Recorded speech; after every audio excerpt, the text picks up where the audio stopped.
আসসালামু আলাইকুম। টেনশন কেন হয়?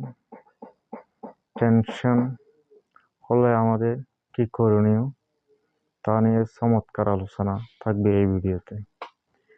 টেনশন মূলত উৎপত্তি হয় ঘুম কম হলে আমাদের মাথায় টেনশন উৎপত্তি হয়।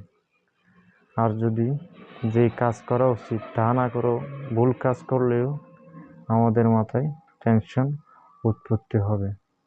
যেমন আমাদের লাইফে অনেক কিছু আমরা যেটা করা উচিত সেটা না করে যেটা করা অনুচিত তা করে বসে থাকি।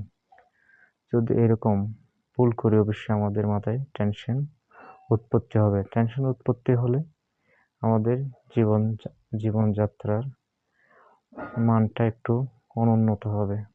কিভাবে চলাফেরা করলে আমরা আমাদের জীবন সুখী হবে তা ব্যাঘাত ঘটবে।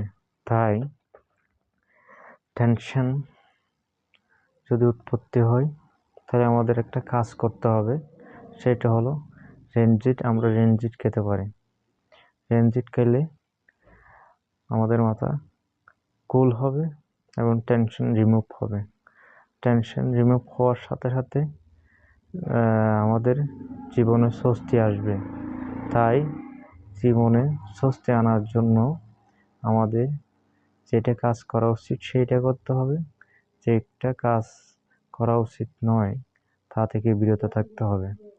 যদি সুখী জীবন যাপন করতে হয় তাহলে আমাদের প্রতিনিয়ত নিয়মিত 12 ঘন্টা, সর্বনিম্ন 12 ঘন্টা ঘুমাতে হবে।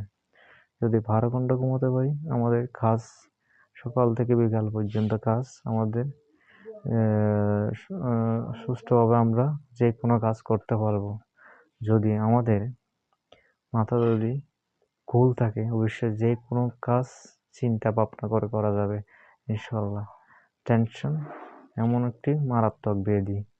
টেনশনের কারণে অনেক বড় জীবনে ক্ষতি হয়ে যেতে পারে। তাই আমরা টেনশন থেকে বিরত থাকবো ইনশাল্লাহ।